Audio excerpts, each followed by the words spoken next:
जालन्यात झालेल्या पावसाने रस्ते जलमय, अनेक भागात सखल भागात साचले पुराचे पाणी।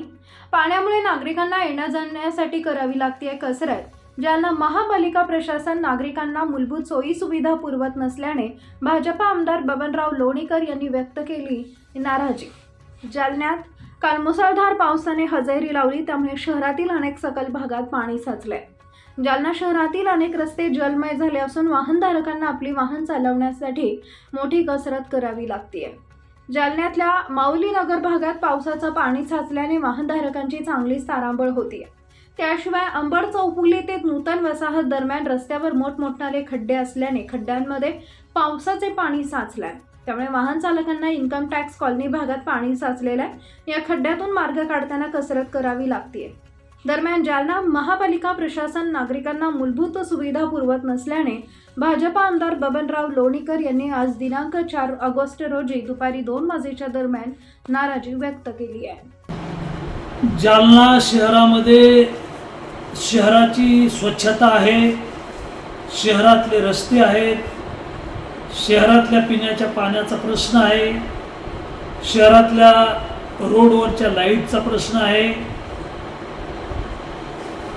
जालना शहरातल्या 3 कोटी जनतेची इच्छा अपेक्षा होती की महापालिका झाल्यानंतर जालना शहरात विकास होईल, मात्र असं होताना कुठेही दिसत नाही।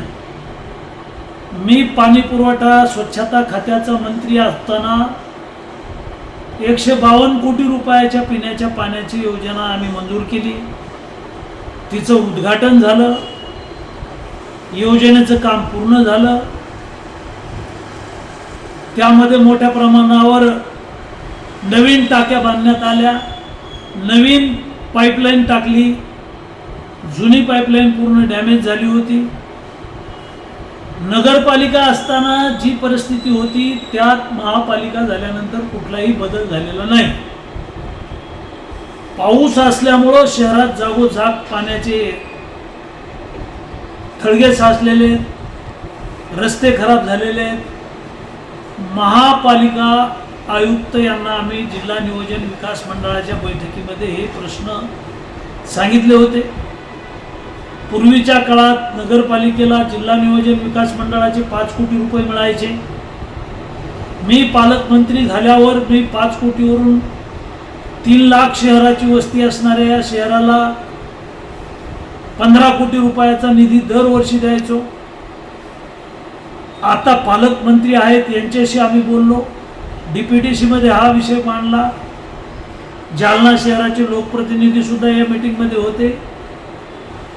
जिल्हा नियोजन विकास मंडळाच्या पैशातून विकासाची कामं झाली पाहिजेत। महापालिकेला केंद्र आणि राज्य सरकारचा पैसा आणण्यासाठी प्रयत्न झाले पाहिजेत आणि जोपर्यंत निधी येणार नाही तोपर्यंत विकासाची कामं गतीनं होणार नाही।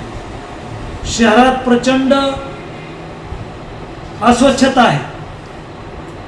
मी मंत्री असताना 100 tractor, JCP machine, Poclain machine,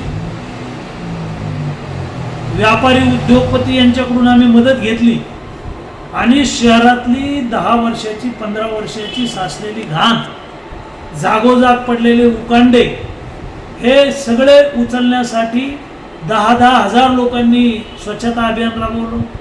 कॉलेजचे मुलं आहेत, मुली आहेत, शाळेचे विद्यार्थी आहेत, लोकप्रतिनिधी आहेत, उद्योगपती आहेत, नगरसेवक आहेत, 10-10, 15-15 हजार लोकांनी स्वच्छता अभियान राबवलं आणि त्यामध्ये 5 वर्ष शहर क्लीन स्वच्छ करण्याचा प्रयत्न केला। मात्र आता पुन्हा पहिल्यासारख्या जालना शहराची बकाल अवस्था झालेली आहे।